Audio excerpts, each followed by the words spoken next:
अस्सलाम वालेकुम नाज़रीन, सियासत टीवी के प्राइम टाइम में आप सबका तहतील से इस्तकबाल है। मैं हूं फरजान अहमद। सबसे पहले पेश है प्राइम टाइम की हेडलाइंस। तेलंगाना में बारिश के पेश नज़र वज़ीर हैदराबाद और अजला में चौकस रहें। चीफ मिनिस्टर रेवंत रेड्डी ने दी हिदायत, रियासती वज़रा के साथ फ़िज़ाई सर्वे। आज तेलंगाना में मूसलाधार बारिश और ख़राब मौसम को देखते हुए इंतजामिया ने चंद अजला में तालीमी इदारों को बंद रखा। कामारेड्डी समेत बाज़ अजला में सरकारी और खानगी स्कूलों और कॉलेजों को दी गई ताक़ीद। सैलाब मुतासर अजला में पार्टी कायदीन और कारकुन अवाम के दरमियान रहें, राहत सरगर्मियों में हिस्सा लें। तेलंगाना में संगीन सूरत हाल पर साबिक़ चीफ मिनिस्टर KCR की हिदायत। सैलाब से मुतासरा मेदक जिले का साबिक़ रियासती वज़ीर हरीश राव ने किया दौरा। सूरत हाल पर काबू पाने में नाकामी का रियासती हुकूमत पर लगाया इल्ज़ाम। बिहार में कांग्रेस की वोटर अधिकार यात्रा पूरे जोश खरोश के साथ जारी। राहुल गांधी ने BJP और इलेक्शन कमीशन पर की सख्त तनकीदें। वोट चोर गद्दी छोड़ के लगाए गए नारे। जम्मू कश्मीर में मूसलाधार बारिश ने मचाई तबाही। लगातार 2 रोज़ की बारिश के बाद मुख्तलिफ हादसात में जानी और माली नुकसानात। चीफ मिनिस्टर उमर अब्दुल्ला ने किया मुतासरा इलाकों का दौरा। और गजा में इसराइली हमले जारी। ताज़ा कार्रवाइयों में मज़ीद 50 से ज़्यादा फ़लस्तीनी शहीद। आलमी बरादरी की मुजरिमाना खामोशी के दरमियान ज़ालिम इसराइल के पे दर पे हमले। हेडलाइंस आपने देखी और पेश खबरों की तफसीलात शुरुआत करेंगे बड़ी खबरों से। चीफ मिनिस्टर रेवंत रेड्डी ने रियासत में बारिश के पेश नज़र वज़ीरानों को हैदराबाद और अजला में चौकसी की हिदायत दी। उन्होंने कहा कि तमाम महकमेजात के इंतजार और मुलाजमीन सूरत हाल पर नजर रखें। चीफ मिनिस्टर ने बारिश के पेश नज़र आला सदर इजलास में भी शिरकत की। इसके अलावा मुख्तलिफ हिदायत उन्होंने हुक्काम को दी। चीफ मिनिस्टर ने सेहत और सफाई पर खास तवज्जो देने की भी हिदायत दी। ताज़ा तरीन इत्तला के मुताबिक रेवंत रेड्डी ने आज रियासती वज़ीर उत्तम कुमार रेड्डी और दीगर के साथ मेदक, कामारेड्डी और दीगर बारिश से मुतासरा इलाकों का फ़िज़ाई सर्वे किया। तेलंगाना में मूसलाधार बारिश और ख़राब मौसम के दरमियान इंतजामिया ने आज तालीमी इदारों को बंद रखा। जुमेरात के रोज़ कामारेड्डी, मेदक, निर्मल, कुमरमी, बासियाबाद, नलगोंडा, आदिलाबाद, निज़ामाबाद, जगतियाल और राजन्ना सिलसिला में भी तालीमी इदारे बंद थे। महकमे तालीम के मुताबिक फ़ैसला तलबा और असतिज़ा की हिफाजत को देखते हुए किया गया, क्योंकि कई मुकामात पर बारिश की वजह से सड़कें तबाहाल हो गई हैं और आमदोरफ्त में शदीद दुश्वारियाँ पेश आ रही हैं। तेलंगाना में जारी शदीद बारिश के बायस कई मुकामात पर पटरियां पानी में डूब गई, कुछ हिस्से बह गए। सूरत हाल पर चौकस रहते हुए साउथ सेंट्रल रेलवे ने कई ट्रेनों का मनसूख कर दिया और रास्ते भी तब्दील किए हैं, जबकि चंद को जुज़वी तौर पर मनसूख किया गया है। सैलाबी सूरत हाल को देखते हुए मज़ीद ट्रेनों के रास्ते बदले जाने का इम्कान है। आज जुमेरात को चंद ट्रेनों को मनसूख करने की इत्तलात सामने आई। इस तरह काचीगुड़ा, करीमनगर, HS नांदेड़, मेडिकल ट्रेनों को भी मनसूख किया गया। हैदराबाद कामारेड्डी के दरमियान कई ट्रेनों की आमदोरफ्त रोक दी गई। इस दौरान यह भी इत्तला है कि नेशनल हाईवे 44 पर आमदोरफ्त को बंद कर दिया गया है। मुसलसल बारिश और पानी जमा हो जाने से शाहराहों पर पुलिस को तैनात किया गया और आवाम को मुतबादल रास्ते इख्तियार करने पर जोर दिया जा रहा है। जिला सिद्दीपेट में चारशंबे की शब शदीद बारिश के दरमियान एक बड़ा वाक़या पेश आया, जब अकबरपेट भवनपल्ली मंडल के पतारेड्डीपेट में आपाशी के तालाब में अचानक पानी की सतह बढ़ गई। इस दौरान करीबी खेतों में काम करने वाले 3 किसान एसराजू, गोपाल और सुदर्शन फंस गए। तीनों किसान जिला निज़ामपेट के रहने वाले बताए गए। वाक़े की इत्तला मिलते ही मुकामी अफराद ने फौरी इंतजामिया को खबर दी। इसके बाद SDRF, रेवेन्यू और मुकामी पुलिस की टीमों ने कश्ती की मदद से इन तीनों को महफूज तरीके से बाहर निकाल लिया है। मुकामी अवाम से भी अपीलें की गई हैं कि वो तालाबों और नदी नालों के करीब न जाएं और अपनी हिफाजत को अव्वलीन तरजीह दें।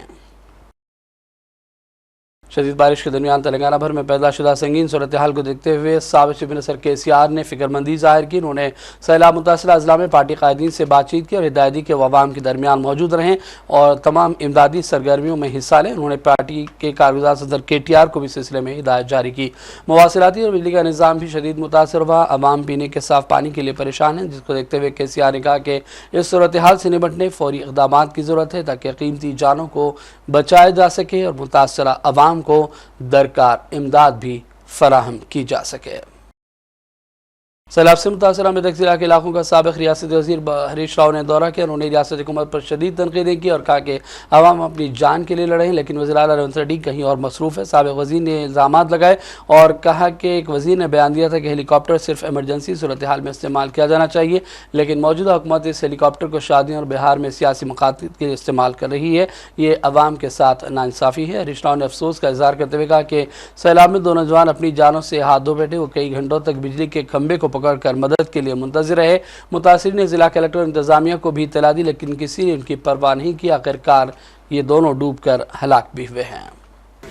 వరద నివారణ చర్యలు తీసుకోవడంలో పూర్తిగా విఫలమైపోయింది। ముఖ్యంగా ఈ రోజు ఈ ఫెయిల్యూర్ అంతా కూడా రాష్ట్ర ముఖ్యమంత్రిది, రాష్ట్ర ప్రభుత్వానికి ఎంత బాధతో ఉన్నామంటే ఈ రోజు ఇవాళ హవేలీ గన్పూర్ మండలంలో మరి ఇద్దరు యువకులు చనిపోవడం జరిగింది। వాళ్ళ పిల్లలు, ముఖ్యంగా ఇద్దరు పిల్లలు గురుకుల పాఠశాలలో చదువుతున్నారు। వర్షాల వల్ల గురుకుల పాఠశాల లీక్ అయితా ఉంది, మీ పిల్లల్ని తీసుకుపోండి అని ప్రిన్సిపల్ ఫోన్ చేస్తే పిల్లల్ని మెదక్కు పోయి తీసుకొచ్చుకుందామని బయలుదేరి మరి ఆటోలో నడుపుతున్నటువంటి యాదగౌడు, ఆటోలో కూర్చున్న సత్యనారాయణ ఇద్దరు కూడా ఈ వరదలో ఆటో కొట్టుకుపోయి చనిపోవడం జరిగింది। ఆ ఇద్దరు దాదాపు కొన్ని గంటల పాటు కరెంటు పోల్ పట్టుకొని ప్రభుత్వం నుంచి ఏదైనా సహాయం అందుతుందా, హెలికాప్టర్ వస్తుందా, ఎన్డీఆర్ఎఫ్ బృందాలు వస్తాయని 4-5 గంటలు ఎదురు చూశారు। కరెంటు పోల్ మీద నుంచి ఫోన్లు కూడా చేశారు, కానీ కలెక్టర్ గారు గాని జిల్లా యంత్రాంగం ఎవరు స్పందించలేదు। మధ్యాహ్నం 2 తర్వాత కరెంటు పోల్ కూడా వరద ఉధృతికి పడిపోయి ఆ వరదలో కొట్టుకొని ఆ ఇద్దరు కూడా చనిపోవడం జరిగింది। అంటే ఇది కేవలం ప్రభుత్వ వైఫల్యం। నిన్న ఒక మంత్రి గారు మాట్లాడుతూ అంటాడు, హెలికాప్టర్ అంత అవసరమైతే తప్ప వాడద్దట, మీరు మాత్రం పెళ్లిలకు వాడుండ్రి, బీహార్ లో రాజకీయాల కోసం వాడండి, మీ సొంత కార్యక్రమాలకు వాడుకోండి। ఆనాడు ఖమ్మం జిల్లాలో కూడా హెలికాప్టర్ పంపకపోతే साबिक़ रियासती वज़ीर KTR ने भी भारी बारिश से मुतासर इलाकों का मुआयना किया और अपने हल्के असम्बली सिलसिला का भी दौरा किया। KTR ने गंभीरापेट मंडल में मानेरो डैम के सैलाबी पानी की शिद्दत का मुआयना किया। उन्होंने पार्टी कारकुनों से इमदादी कामों में हिस्सा लेने की अपीलें की, जबकि रेवंत रेड्डी हुकूमत पर नाकाफी इक़दाम का इल्ज़ाम लगाते हुए कहा कि रेवंत रेड्डी का रवैया ऐसा है जैसे रोम जल रहा था और बादशाह बांसुरी बजा रहा था। सिलसिला में सैलाब में फंसे 7 अफराद को इस दौरान हेलीकॉप्टरों की मदद से निकालने की हमारे सिलसिला के नुमाइंदे आसिफ अली सादत ने इत्तला दी है। ఇంత జరుగుతుంటే ప్రజలు ఇంత అవస్థల్లో ఉంటే రాష్ట్ర ప్రభుత్వం ముఖ్యంగా గౌరవ ముఖ్యమంత్రి గారు మాత్రం నిన్ననేమో మూసీ నది సుందరీకరణ మీద వారు రివ్యూ చేసినట్టుగా చూసినాం।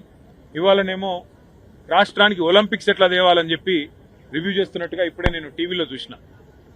పరిస్థితి ఎట్లా ఉంది అంటే రోమ్ నగరం తగలబడుతుంటే ఆ చక్రవర్తి ఎవరో ఒక ఆయన నీరో చక్రవర్తి అని ఫిడేలు వాయించుకుంటూ కూర్చున్నాడట। అట్లా రాష్ట్రం వరదల్లో ఉంటే మూసీ సుందరీకరణ ముఖ్యమా, లేకపోతే రాష్ట్రానికి ఒలింపిక్స్ అనే డిస్కషన్ ముఖ్యమా, లేకపోతే ప్రస్తుతం పంట నష్టం ఎంత జరిగింది, ఆస్తి నష్టం ఎంత జరిగింది, ప్రాణ నష్టం ఎంత జరిగింది, ఎంతమంది విపత్తుల్లో ఉన్నారు ఇది చూసుడు ముఖ్యమా? గతంలో టీఆర్ఎస్ ప్రభుత్వం ఉన్నప్పుడు, కేసీఆర్ గారు ముఖ్యమంత్రిగా ఉన్నప్పుడు సామాన్యులను కూడా మేము ఆనాడు ఇరుక్కొని పోతే మంచిర్యాల జిల్లాలో గాని భూపాలపల్లి జిల్లాలో గాని వెంటనే హెలికాప్టర్లు పంపి మరి సామాన్యుల ప్రాణాలు కాపాడడం జరిగింది। ఇవాళ మన హెలికాప్టర్లు, మన రాష్ట్రానికి సంబంధించిన హెలికాప్టర్లు బీహార్ లో తిరుగుతున్నాయి, కాంగ్రెస్ పార్టీ ఎన్నికల ప్రచారంలో తిరుగుతున్నాయి, ఇంకెక్కడెక్కడో తిరుగుతున్నాయి తప్ప సామాన్యులకు మాత్రం అందుబాటులో లేదు। ఖమ్మంలో వరదలు వస్తే అక్కడ కొంతమంది లేడీస్ అర్థనాదాలు చేసినా పట్టించుకున్నవాడు లేడు। ఇదివరకు ఖమ్మంలో కూడా హెలికాప్టర్ పంపలేదు, 3 మంత్రులు ఉన్నా। ఈ రోజు ఇక్కడ కూడా చివరికి ఇప్పుడు ఎన్డీఆర్ఎఫ్ హెలికాప్టర్ వచ్చి, నేవీ హెలికాప్టర్ వచ్చి నర్మాలలో చిక్కుకున్న మా వాళ్ళు 5గురిని ఇక్కడ బచాయించిన పరిస్థితి। దురదృష్టం అందులో ఒక సోదరుడు నాగయ్య అని కొట్టుకొని పోయినాడు। बीजेपी लीडर बंडी संजय और साबिक़ रियासती वज़ीर KTR का सिलसिला दौरे के मौके पर आमना सामना हुआ। दोनों लीडरों ने अपना काफिला कुछ देर के लिए रोक दिया और खुशगवार माहौल में तबादले ख्याल किया। सोशल मीडिया पर यह वीडियो वायरल हो चुका है। जिला कामारेड्डी में मुसलसल बारिश के दरमियान रियासती वज़ीर सिद्दीक़ा ने टेली कॉन्फ्रेंस के जरिए जिला अहदेदारों को सख्त चौकस रहने की हिदायत दी। रियासती वज़ीर सिद्दीक़ा ने कहा कि ज़ख़ायर और तालाब लबरेज हो गए, निचले इलाकों के अवाम को फौरी तौर पर महफूज मकामात या रिलीफ कैंप मुंतकिल करने को तरजीह दी जा रही है। ख़तरनाक मकानात, बरक़ी खंभों और तेज़ बहाव वाले नालों के करीब अवाम के जाने पर पाबंदी लगाने का भी उन्होंने हिदायत दी है, ताकि किसी किस्म का कोई जानी नुकसान न हो। और इधर दोनों शहरों हैदराबाद और सिकंदराबाद में भी 24 घंटों तक बारिश का सिलसिला जारी रहा। मौसम किसी कदर सर्द हुआ, लेकिन चंद मकामात पर पानी जमा होने से अवाम को आमदोरफ्त में मुश्किलात का सामना करना पड़ा। अगले 12 घंटों तक भी कहीं हल्की कहीं तेज़ बारिश की पेशकयासी है। जुमे के दिन भी शहर में बारिश का इम्कान है। महकमा मौसमियात हैदराबाद के माहिर नागर रत्ना ने मीडिया से बातचीत की। उन्होंने एक बयान भी जारी किया और कहा कि हैदराबाद में बारिश का मौजूदा सिलसिला जारी रहेगा। आइए देखते हैं उनका ये बयान। An east-west wind shear zone exists over 17 degrees north latitude.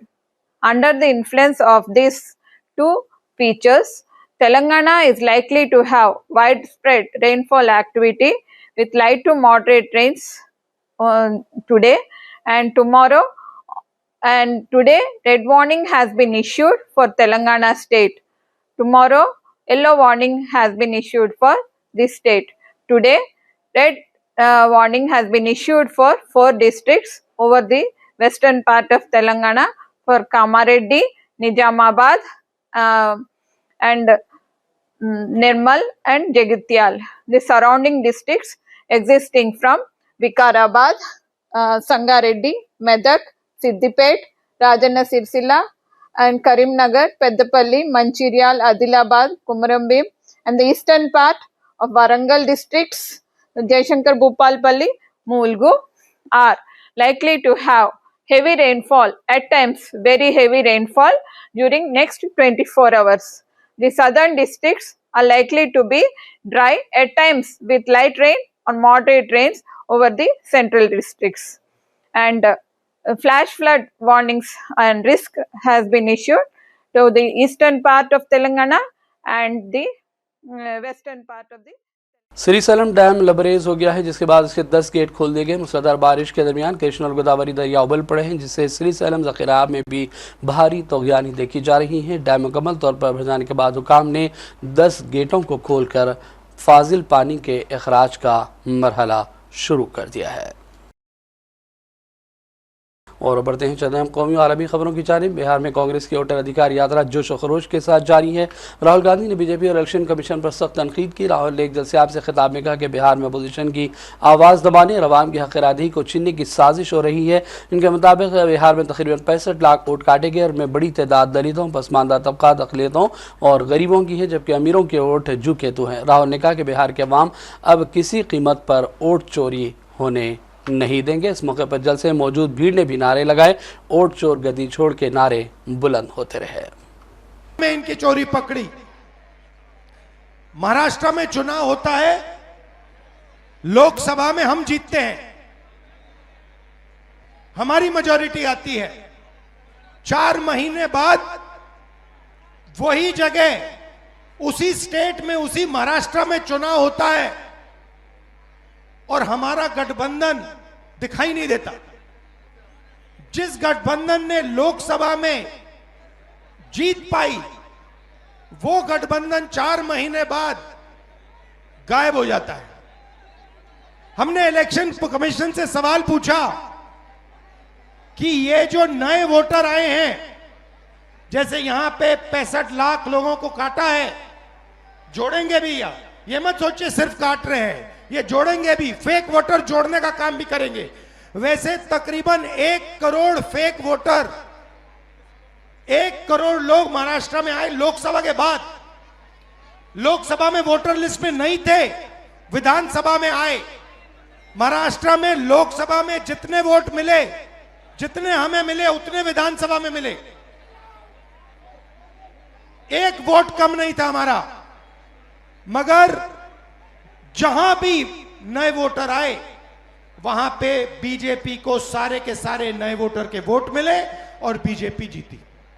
उसके बाद कर्नाटक में हमने अपनी टीम से कहा, 1 सीट में चेक करो, 1 सीट में महादेवापुरम में, 1 असेंबली में 1 लाख फर्जी वोटर मिले और उसी असेंबली में जीतकर बीजेपी लोकसभा जीती। बाकी 6 असेंबली में कांग्रेस जीती। 1 असेंबली में वोटर डाले गए, 1 लाख फर्जी वोटर, वो सारे के सारे बीजेपी को मिले और बीजेपी जीत गई। हमें मालूम है कि ये बिहार में चुनाव चोरी करने की कोशिश कर रहे हैं। और उधर जम्मू कश्मीर में मूसलाधार बारिशों के दरमियान लगातार 2 रोज़ के बाद मुख्तलिफ हादसात में जानी और माली नुकसानात की मुसलसल इत्तलात सामने आती रही। मिट्टी के तोदे गिर जाने की वजह से 30 यात्रियों की हलाकत की इत्तला है, जबकि 20 दीगर जख्मी भी हुए। जम्मू में गुज़िश्ता 24 घंटों में 380 मिलीमीटर बारिश रिकॉर्ड हुई, जो 1910 के बाद से अब तक की सबसे ज़्यादा बारिश बताई गई है। दरिया और नदी नाले खतरे के निशान से कई फीट ऊपर बह रहे हैं। मुसलसल बारिश के दरमियान दरिया जहरम ने अनंतनाग के संगम और श्रीनगर के राममुंशी बाग में खतरे के निशान को पार कर लिया, जिसके बाद कई नशवी रिहायशी इलाकों में पानी दाखिल हो गया है। इस दौरान चीफ मिनिस्टर उमर अब्दुल्ला ने जम्मू में सूरत हाल का खुद जायज़ा लिया, दौरा किया। उन्होंने वज़ीर आज़म मोदी से भी बातचीत की और उन्हें हालात से आगाह किया। आज थोड़ी सी हमें राहत मिली है इस बात से कि जो कल बारिश में जो तेजी थी, आज बारिश लगभग थम चुकी है। अब जो लो लाइंग एरियाज हैं उनसे पानी जो है आहिस्ता आहिस्ता निकल रहा है। लेकिन जो कल सैलाब की वजह से जो नुकसान हुआ है वो आपके सामने है। ये पुल, और मैं भी रीजनल कमिश्नर साहब से कह रहा था कि मुझे अच्छी तरह याद है, ठीक 2014 में इसी कोने पे इस पुल को नुकसान हो गया था। अब जाहिर सी बात है कि इस कोने में कुछ ऐसा खतरा है जिसको हम सही तरीके से समझ नहीं पाए। अब कुछ टीम एक्सपर्ट्स लाके ये देखना होगा कि 2014 और आज 2025 में यहाँ पे इतना नुकसान क्यों हुआ, आगे ना हो उसके लिए हमें इंतजाम करना होगा। और फिर जो यहाँ पे मकान है, दरिया के किनारे है, बार बार बारिश होगी, इन लोगों को खतरा होगा। इनका कुछ ना कुछ हमें इलाज करना होगा। वो हम बाद में ये फौरी तौर जो हालात हैं इनसे हम निपट लें, उसके बाद इनका नए सिरे से देखना पड़ेगा। अच्छी बात तो सिर्फ इतनी है कि बारिश जो है, बारिश में कमी आ गई है और राहत का काम जो है उसमें अब तेजी आई है। मैंने अभी फौरी तौर आपके सामने टेलीफोन पे वजीर आजम साहब से बात की, उन्हें हालात के बारे में बाखबर किया और जो एनडीआरएफ की टीमें एयरपोर्ट पर तैनात हैं उनके लिए उनका शुक्रिया किया और उन्होंने मुझे यकीन दिलाया कि जम्मू कश्मीर को और यहाँ के लोगों को जितनी भी मदद की जरूरत होगी मरकज की हुकूमत की तरफ से तमाम मदद जो है वो हमें हासिल होगी। मजमूई हालात क्या है, बाकी डिस्ट्रिक्टों के हालात क्या है? कटरा में भी अब कटरा की बात हमें बाद में करनी होगी। अब जब हमें मौसम के बारे में पता था तो क्या हम और इकदाम नहीं उठा सकते थे कि उन कीमती जानों को हम बचाएं। ये मौसम के खराब होने का जो खबर हमें वार्निंग दी गई थी, ये कुछ दिन पहले हमें आई थी। तो अब वो लोग ट्रैक पे क्यों थे, उनको रोका क्यों नहीं गया, सेफ स्पेस पे उनको रखा क्यों नहीं गया, इस पर हमें बाद में बात करनी होगी। लेकिन फिलहाल तो हमें इस बात का अफसोस है कि लगभग 29 या 30 लोग जो है अपनी कीमती जानें खो गए। बाकी डिस्ट्रिक्टों में क्या हालात है? कुछ जिलों में हालत थोड़ी खराब ही रही, खासकर जो निचले हमारे जिले हैं, सांबा है, कठुआ का निचला इलाका है, जम्मू का निचला इलाका, उधमपुर, डोडा किश्तवाड़ में चिनाब के किनारे, कुछ जिलों में हम लगभग जितना नुकसान हो सकता था नहीं हुआ। रजौरी का ऊपर इलाका, पुंछ लगभग ठीक ही है। सर, मकानों को जो नुकसान हुआ उसकी कंपनसेशन उस पर तो अभी पहले तो हमें पानी से निकलने दीजिए, उसके बाद असेसमेंट होगा कि किनके मकानों को कितना नुकसान हुआ और उसके बाद उनके लिए पैकेज एक तैयार किया जाएगा। आप ग्राउंड जीरो पे पहुंचे हैं, क्या कुछ प्रिकॉशनरी मेजर फर्दर लिए जाएंगे? मेजर तो हमें लेने होंगे, खासकर वो लोग जो गैर कानूनी तौर सैलाब के इन इलाकों में रहते हैं, उन्हें नई सिरे से कहीं बसाना होगा। बार बार हम उनके मकान उन्हीं जगहों पर नहीं बना सकते जहां। साबिक़ा ममलिकती वज़ीर एमजे अकबर ने अमेरिका की जानिब से हिंदुस्तान पर टैरिफ आयद करने पर तनकीदें की और कहा कि इससे खुद अमेरिका का मुस्तक़बिल में बड़ा नुकसान होगा। उन्होंने कहा कि ट्रंप के इक़दाम नाकाबिल फ़हम भी हैं और काबिल कबूल भी नहीं हैं। But in the very short run, they will weaken America. They will weaken America because this is a policy of overkill. This is also a policy which shows that President Trump does not believe in friends. He believes in dependents. Prime Minister Modi has challenged effectively the economic imperialism of America. President Trump does not understand, I think, that while actions have consequences, language also hurts. Language disrupts. The language that he has used in international diplomacy is not acceptable to the world. Prime Minister Modi has shown that he is not going to run to Washington to pay a flattery tax. India will not bow down even before a man who expects genuflection as the starting point of negotiations. This message has had a very important impact. These tariffs actually are now serving a very, have actually created a very historic moment. Suddenly, America, by its overkill, has energized and, in a sense, even reinvented alliances and blocs that had gone dormant. Today, BRICS, to give the best example, has become a big worry for Washington because BRICS by itself is now more powerful today than the American alliance across the world. The world spotlight now is focused this week on the meeting at SCO between Prime Minister Modi, President Xi, and President Putin. It is not focused on Washington. It has become a world in transition, and the price of President Trump's overkill will be a very heavy price. I myself foresee that America will soon become at its weakest point since 1914, in over a century, since before World War I, because America now has lost the faith of its allies in Europe, and America has lost the trust of its friends in the rest of the world, India being one of them. It will take a long time for the world to rediscover, if it can, trust in Washington. Well, this will have some disruption on those specific items, but the extent of quote-unquote damage to our international trade is certainly not as significant as some people might want you to believe. और बात करेंगे फ़लस्तीन के गज़ा में Israeli हमले जारी हैं। ताज़ा कार्रवाइयों में मज़ीद 50 से ज़्यादा फ़लस्तीनी शहीद कर दिए गए। जनूबी गज़ा के इलाके खान यूनुस में बेघर अफराद के खैमों पर इसराइली फ़ौज ने बमबारी की। एक खातून और एक बच्चे को भी शहीद किया गया, जबकि 21 अफराद ज़ख्मी हुए। इसके अलावा गज़ा शहर में इसराइली फ़ौज के अलग-अलग हमलों में मज़ीद 6 फ़लस्तीनियों के लुक़्मे अजल बनने की इत्तला है। इसराइली फ़ौज की जानिब से गज़ा में इमदाद तकसीम करने के मकामात के करीबी हमले हुए, जिनमें कम से कम 12 फ़लस्तीनियों की जान गई। तिबी हमले के मुताबिक शुमाली गज़ा में 4 अफराद उस वक्त शहीद हुए जब वो खाना लेने के लिए इंतजार में थे। गज़ा की वज़ारत सेहत ने कहा कि 20 घंटों में गज़ा में भूख की शिद्दत से मज़ीद 10 फ़लस्तीनी लुक़्मे अजल बने हैं, जिसके बाद इसराइल के मुसल्लत करदा क़ैद से अमवात अब 313 हो गई हैं, जिनमें 119 मासूम बच्चे शामिल हैं। दूसरी जानिब अक़वाम मुत्तहिदा सलामती कौंसिल में मशरिक़ वस्ता की सूरत हाल पर इजलास मुनक़िद किया गया, जिसमें अमरीका के अलावा तमाम अरकान ने गज़ा में जारी क़ैद को इंसान का बनाया हुआ बहरान करार दिया। इजलास में इसराइल से फौरी जंगबंदी और बिला रुकावट इमदाद फराहमी का मुतालबा किया गया है। और अब आखिर में हेडलाइंस पर डालेंगे एक और नज़र।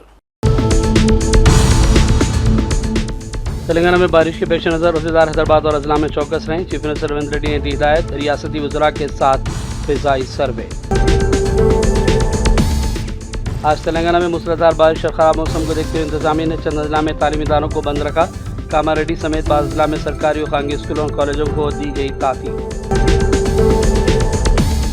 सैलाब मुतासिर अजला में पार्टी कायदीन और कारकुन अवाम के दरमियान रहें और राहत सरगर्मियों में हिस्सा लें। तेलंगाना में संगीन सूरत हाल पर साबिक़ चीफ मिनिस्टर KCR की हिदायत। सैलाब से मुतासरा मेदक जिले का साबिक़ रियासती वज़ीर हरीश राव ने किया दौरा। सूरत हाल पर काबू पाने में नाकामी का रियासती हुकूमत पर लगाया इल्ज़ाम। बिहार में कांग्रेस की वोटर अधिकार यात्रा पूरे जोश व खरोश के साथ जारी। राहुल गांधी ने बीजेपी और इलेक्शन कमीशन पर की सख्त तनकीदें। वोट चोर गद्दी छोड़ के लगाए गए नारे। जम्मू कश्मीर में मूसलाधार बारिश ने मचाई तबाही। लगातार 2 रोज़ की बारिश के बाद मुख्तलिफ हादसात में जानी और माली नुकसानात। चीफ मिनिस्टर उमर अब्दुल्ला ने किया मुतासरा इलाकों का दौरा। और गज़ा में इसराइली हमले जारी। ताज़ा कार्रवाइयों में मज़ीद 50 से ज़्यादा फ़लस्तीनी शहीद। आलमी बरादरी की मुजरिमाना खामोशी के दरमियान ज़ालिम इसराइल के पे दर पे हमले। प्राइम टाइम का सिलसिला फ़िलहाल यही ख़त्म करते हैं। मोहम्मद फरजान अहमद को पूरी टीम के साथ इजाज़त दें। देखते रहिए सियासत TV। अल्लाह हाफ़िज़।